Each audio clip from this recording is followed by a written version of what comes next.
കേരളത്തിൻ്റെ കുംഭമേള എന്നറിയപ്പെടുന്ന തിരുനാവായയിലെ മഹാമാഘ മഹോത്സവത്തിലേക്ക് പങ്കാളിയാകാൻ ഞാനും ഇക്കുറി എത്തിയിട്ടുണ്ട്. 3 മണിയോടെ അമ്പലത്തിൻ്റെ മുന്നിലെത്തി. ഈ ലെഫ്റ്റിലേക്ക് അമ്പലത്തിൽ കയറുന്നവർക്കുള്ള വഴിയും റൈറ്റിലേക്ക് ഈ വഴി ആരതി കാണാനായിട്ട് പാടത്തിലേക്ക് പോകുന്ന വഴിയുമാണ്. തെക്കും തിരക്കും കൂട്ടി പോയിട്ട് ഒരു കാര്യമില്ല എന്ന് പോലീസുകാർ പറഞ്ഞു. അവിടെ പോയി ഒരു വെയിൽ കൊണ്ട് നിൽക്കാനേ പറ്റുള്ളൂ, ഒരു തണലില്ല.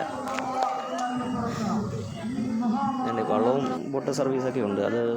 അതവിടുത്തെ തിരുമേനിമാരെയും വലിയ വലിയ ആൾക്കാരെയൊക്കെ കൊണ്ടുപോകാൻ വേണ്ടിയിട്ട് വെച്ചിരിക്കുന്ന സംഭവമാണ്. പുഴയുടെ കുറുകെ ഈ കെട്ടിയിട്ടിരിക്കുന്ന താൽക്കാലികമായ പാലത്തിലൂടെ വേണം നമുക്ക് അപ്പുറത്തേക്ക് പോകാൻ. പോലീസുകാർ പറഞ്ഞത് ശരിയാണ്, ഇവിടെ അങ്ങ് നിൽക്കാനേ പറ്റില്ല, ഒരിഞ്ഞ വെയില. എവിടെയെങ്കിലും പോയി തണലിൽ പിടിച്ചിരിക്കാൻ നോക്കണം. ആളുകൾ ഇപ്പോഴും താണ്ടി പാലത്തിലൂടെ ഇങ്ങനെ വന്നുകൊണ്ടിരിക്കുന്നതേ ഉള്ളൂ. ആൾക്കാരെല്ലാം കുളിക്കുന്നുണ്ട്. ഞാനും ഇറങ്ങി ഒന്ന് കുളിച്ചു. വെള്ളം കലങ്ങിയിരിക്കുന്നുണ്ട്. ഞാൻ തല നനയ്ക്കാതെ ഒന്ന് കുളിച്ചു. ദേഹം മാത്രം കഴുകി 2 മിനിറ്റ് തുറന്നു. അമ്പലത്തിൻ്റെ ഭാഗത്തൊക്കെ ആൾക്കാർ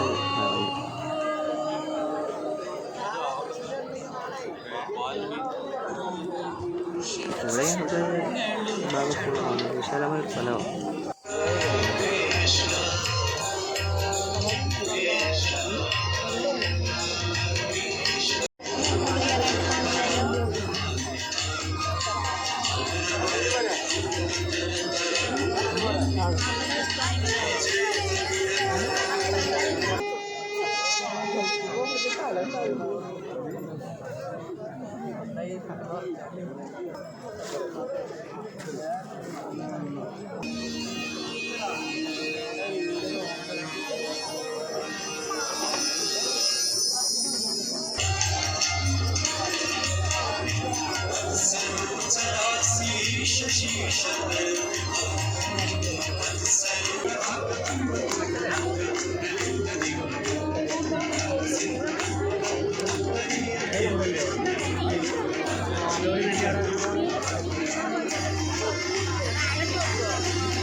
അതിനെ കാണണമെങ്കിൽ വാരണാസി പോണേ.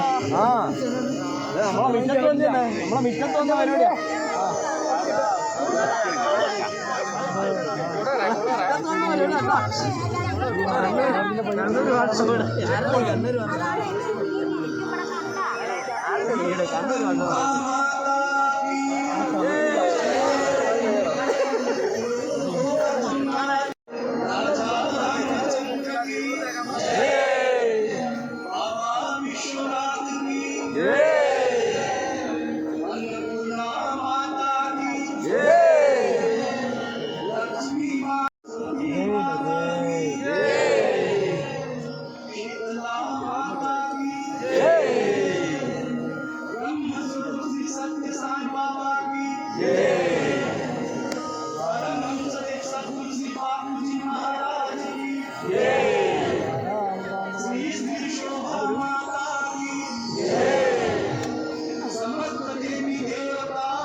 പരിപാടി കഴിഞ്ഞ് ഈ പേപ്പറും വേസ്റ്റും എല്ലാം പുറകെ കളയാൻ എനിക്കും കൂടെ നിൽക്കണമെന്നുണ്ടായിരുന്നു. പിന്നെ മനസ്സിൽ തോന്നി, നടന്നില്ല. പിന്നെ ഞാൻ കുറച്ച് നേരം അവിടെ നിന്ന് കറങ്ങി നിന്നു. എന്തായാലും ഈ ചെയ്തവർക്ക് ബിഗ് സല്യൂട്ട്.